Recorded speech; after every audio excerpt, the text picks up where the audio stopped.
আহমদুল্লাহ সাহেব নবুয়তের পূর্বে রাসূল আকরাম সাল্লাল্লাহু আলাইহি সাল্লাম কোন ধর্ম পালন কোনটা মৌলবীকে বলতে চায়?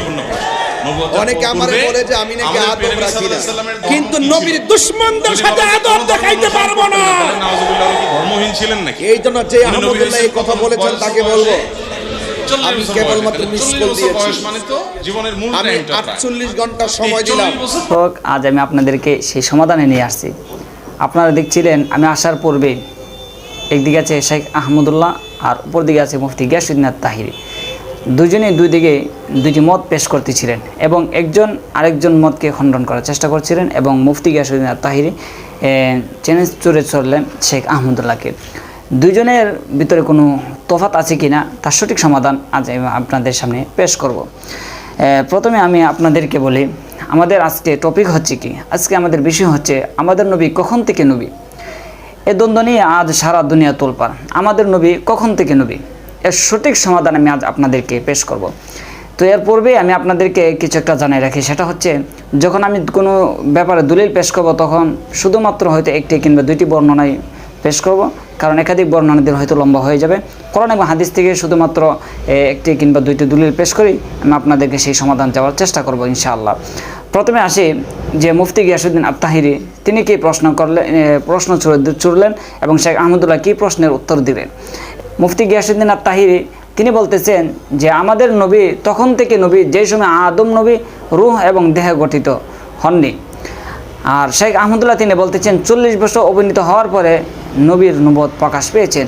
এই দুইটি দলিলে আমি আজ আপনাদের পেশ করব। মুফতি গিয়াসউদ্দিন আত-তাহিরি তিনি কয়েকটি দলিলের হিসাবে তিনি ওইতে কথাটা বলছেন।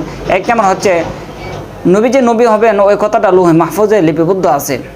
2 নম্বর হচ্ছে আল্লাহ তাআলার এলেমে এগুলোটা এটা জানা আছে। 3 নম্বর হচ্ছে হয়তো আলাদা করে অস্তিত্ব করে তিনাকে নবুয়ত লাভ হয়েছে, এই জিনিসটা প্রকাশ পেয়েছে কিনা এই জিনিসটা আসল মন। অনেকে বলেছেন যে ওই সময় আমাদের নবীকে দেহে গঠিত করে নবীর নবুয়তের প্রকাশ পেয়েছেন। সুতরাং সারমর্ম যদি আমি আপনাদেরকে বলি এবং একটি হাদিসও আমি আপনাদের সামনে পেশ করব, সুনানে তিরমিজি 3909 নম্বর হাদিস, যে হাদিসটা হাসান পর্যায়ে হাদিস। রাসূল আকরাম সাল্লাল্লাহু আলাইহি ওয়াসাল্লাম বলেন, হযরত আবু হুরায়রা রাদিয়াল্লাহু তাআলা প্রশ্ন করলেন, ইয়া রাসূলুল্লাহ আপনি কখন থেকে নবী?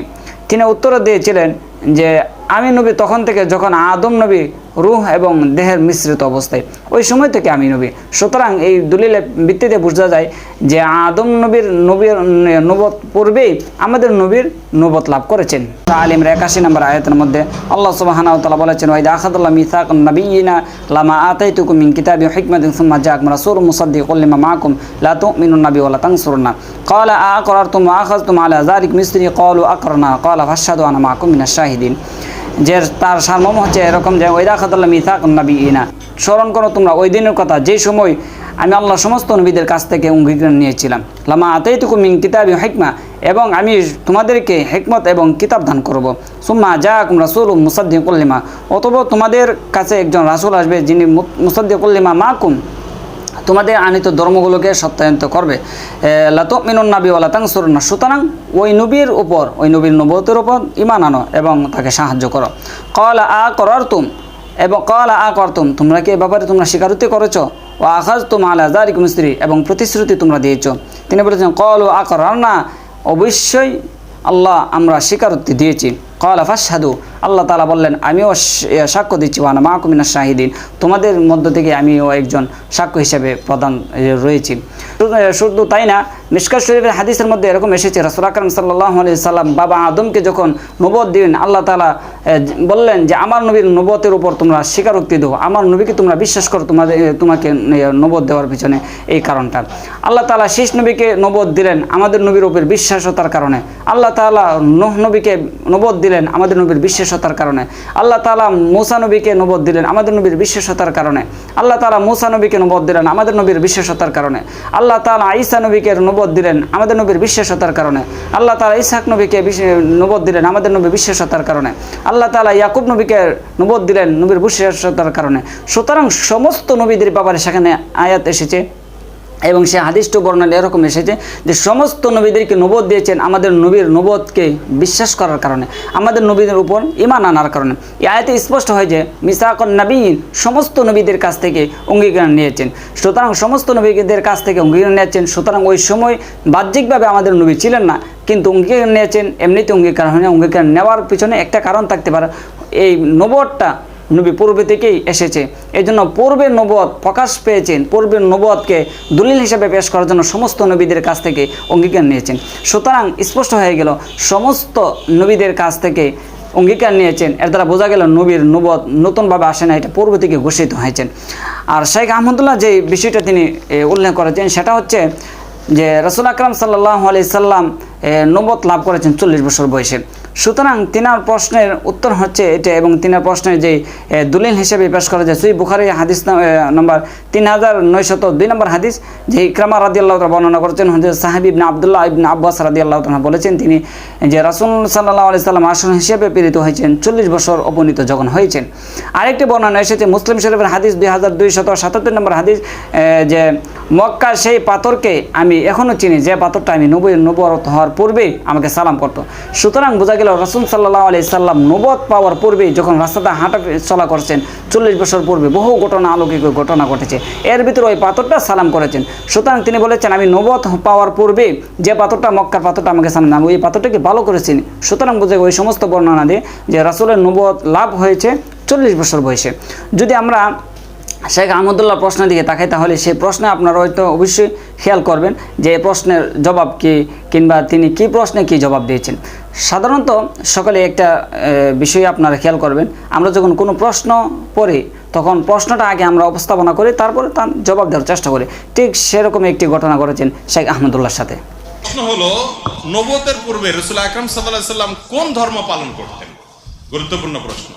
40 বছর পর্যন্ত উনি নিজে তো নবী ছিলেন না, উনি নবী হয়েছেন তারপরে।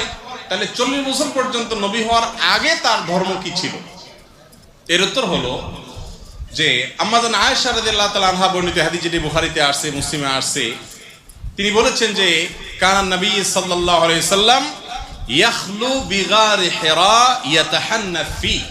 নবী সাল্লাল্লাহু আলাইহি সাল্লাম নবী হওয়ার আগে হেরা গুহায় গিয়ে ইবাদত বন্দেগী করতেন।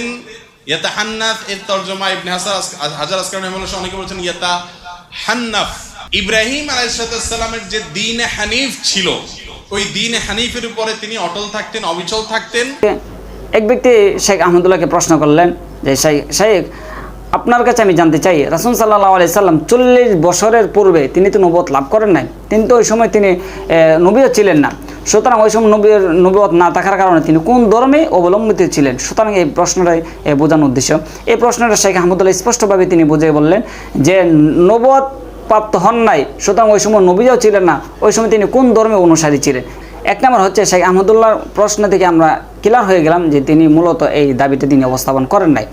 2 নম্বর হচ্ছে যদি উপস্থাপন করে তিনি বর্ণনা করে দেন তাহলে সেখানে 2টা হাদিস রয়েছে, 2টা হাদিস ভিত্তিতে হয়তো তিনি এই কথাটা বলেছেন।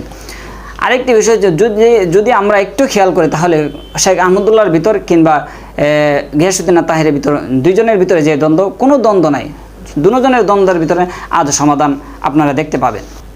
এখন আমি আপনাদেরকে ক্লিয়ারভাবে বোঝানোর জন্য মৌখিকভাবে একটু আলোচনা করি, তাহলে আপনারা বুঝতে পারবেন। মৌখিকভাবে আলোচনাটা যদি করতে হয় তাহলে এভাবে করা লাগে যে গিয়াসউদ্দিন তাহিরি তিনি যেভাবে প্রশ্ন করে, তিনি বলেছেন যে নবী পূর্ব থেকে নবী, আর তিনি দাবি করেছেন যে 40 বছর উপনীত হওয়ার পরে তিনি নবুয়ত লাভ করেছেন। সুতরাং দুইটার ভিতরে কোনো ডিফারেন্স থাকতে পারে না যদি সঠিকভাবে সঠিক মেধা দিয়ে সেগুলো খেয়াল করতে পারে। সঠিক মেধা এভাবে যে শেখ আহমদুল্লাহ তিনি কোন দৃষ্টিকোণ থেকে বলেছেন আর মুফতি গিয়াসউদ্দিন তাহিরি তিনি কোন দৃষ্টিকোণ থেকে বলেছেন, দুইজনের কথাটা সঠিক আছে। এই জন্য কথাটা হচ্ছে হাকিকতভাবে, আরেকজন হচ্ছে জহুরভাবে, প্রকাশ্যভাবে। যে রাসূল সাল্লাল্লাহু আলাইহি সাল্লাম হাকিকতভাবে আল্লাহ তাআলা নবী আদম আলাইহিস সালামের যে সময় দেহ এবং রূহ মিশ্রিত ছিলেন ওই সময় নবুয়ত প্রদান করেছেন, এটা হাকিকিভাবে প্রকাশ্যভাবে নয়। সুতরাং 40 বছর যখন অবনীত হয় তখন মক্কা গারে হেরাতে ইকরা বিসমি রাব্বিকাল্লাযী খালাক এই আয়াতের মাধ্যমে আল্লাহ সুবহানাহু ওয়া তাআলা ওহী নাজিল করার দুনিয়ার মানুষের কাছে প্রকাশ করে দিলেন। সুতরাং হাকিকিভাবে নবী হচ্ছে আদম নবী পূর্বে থেকেই তিনি নবী ছিলেন, আর জহরানভাবে প্রকাশ্যভাবে তিনি নবী হয়েছেন 40 বছর অবনীত হওয়ার পরে। সুতরাং এর ভিতরে কোনো দ্বন্দ্ব থাকতে পারে না। আশা করি আপনারা সেই সঠিক সমাধান আপনারা পেয়েছেন। সুতরাং সমস্ত আলেমদেরকে ইজ্জত করুন, সমস্ত আলেমদেরকে সম্মান করুন, সমস্ত আলেমদেরকে কদর করুন। তাদের বিতর্ক যদি হয় তাহলে তাদের বিতর্কে তারা সমাধান করবে। আর আমরা বেহুদা এদিক সেদিকে আমরা নিজে কাদা চোরাচুরি না করে আমরা তাদের কাছ থেকে সঠিক সমাধান করার চেষ্টা করবো ইনশাআল্লাহ। আসসালামু আলাইকুম রহমতুল্লাহি ওয়া বারাকাতুহু।